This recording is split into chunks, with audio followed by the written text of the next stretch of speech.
but it's undeniable that the mothers were making a claim and practicing citizenship.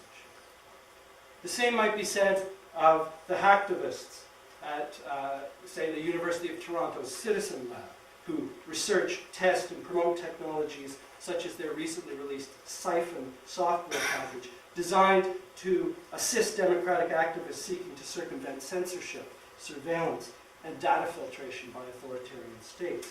Writing code that makes it possible for a Chinese dissident to access unfiltered search engine results surreptitiously might not be reasoned speech as we normally think of it, but it's surely the act of a person making a political judgment, a person practicing citizenship.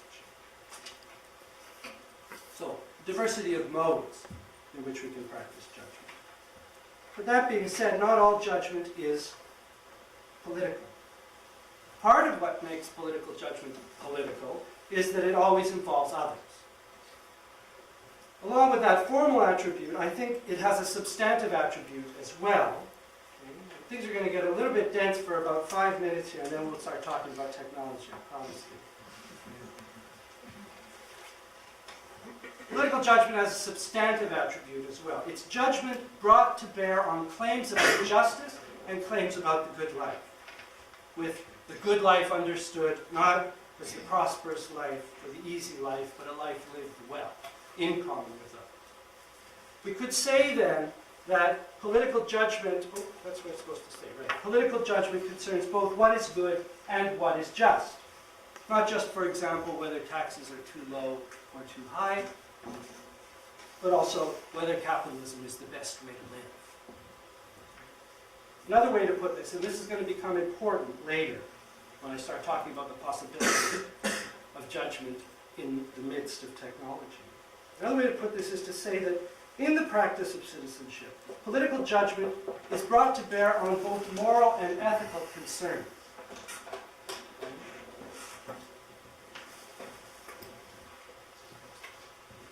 For our purposes tonight, moral concerns will refer to questions of what is right or just to do, considered against a backdrop of commitments that we know we generally share.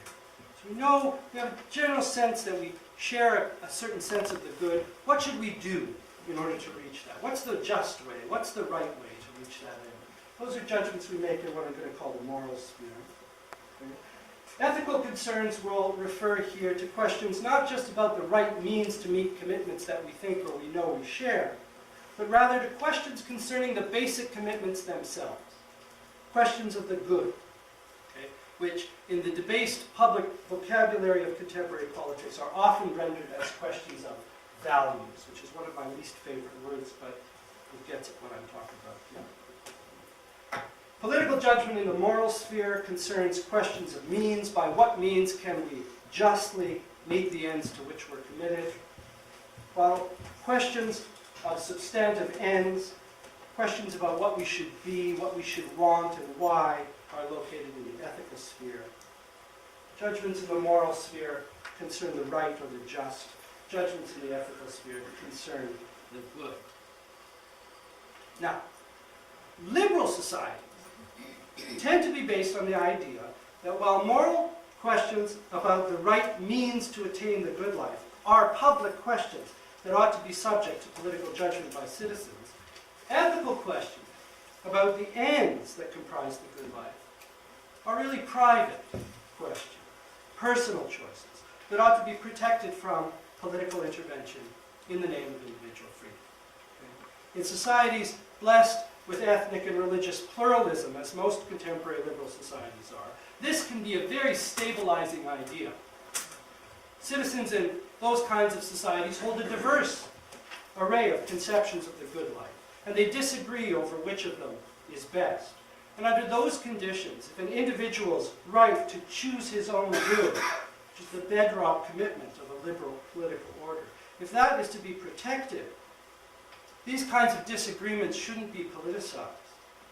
The values that comprise a given individual's or community's conception of the good life are personal and private, and political adjudication between them risks illiberally imposing one individual's or one group's values on another. That's the theory. Right? And in theory, this problem inclines liberal states towards institutions and procedures that provide for political conflicts over matters of justice, while purportedly remaining neutral as to competing conceptions of the good life that might animate the parties to those conflicts. Of course, in practice, liberal states are anything but neutral on the question of the good life. At their ethical core is a commitment to individual autonomy, understood as personal choice as to the good, shielded from political judgment.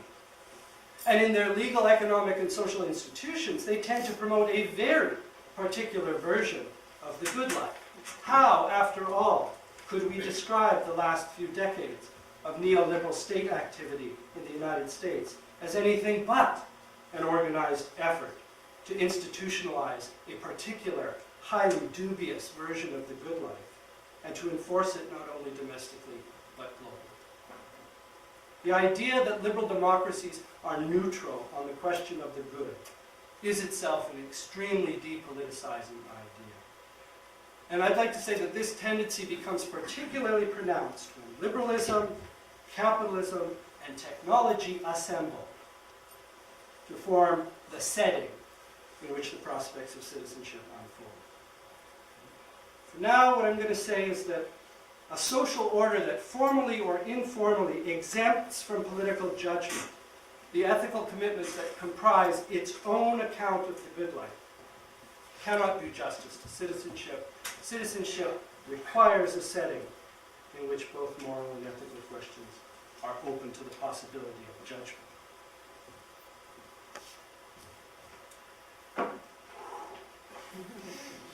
Okay, the hard part's over.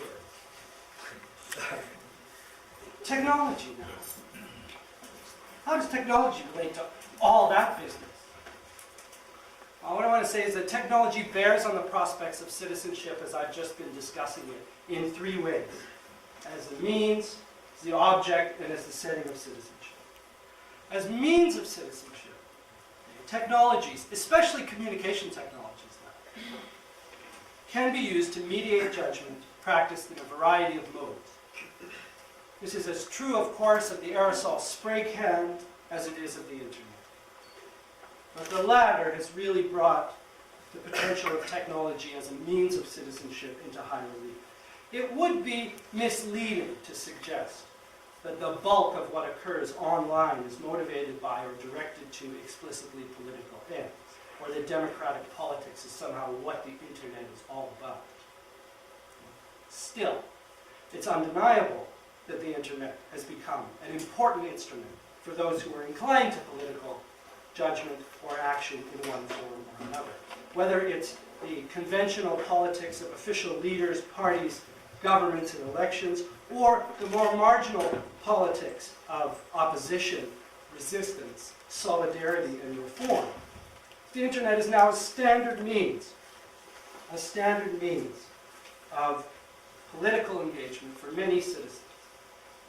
The modes of engagement mediated by these technologies are genuinely diverse. They include production and distribution and consumption of political information, the mediation of political discussion, debate, and deliberation, the organization, mobilization, and publicization of political activity offline, as well as novel forms of tactical action within the spaces created by the digital itself. Digital civil disobedience, cyber activism, online culture jamming have all emerged as viable, not always perfect, but usually promising modes of political action and judgment. And the democratic potential of network technologies is particularly dramatic, as we know, in the context of authoritarian regimes, whose power is sustained, at least in part, by their ability to exercise centralized control over access to information and the means of mass communication.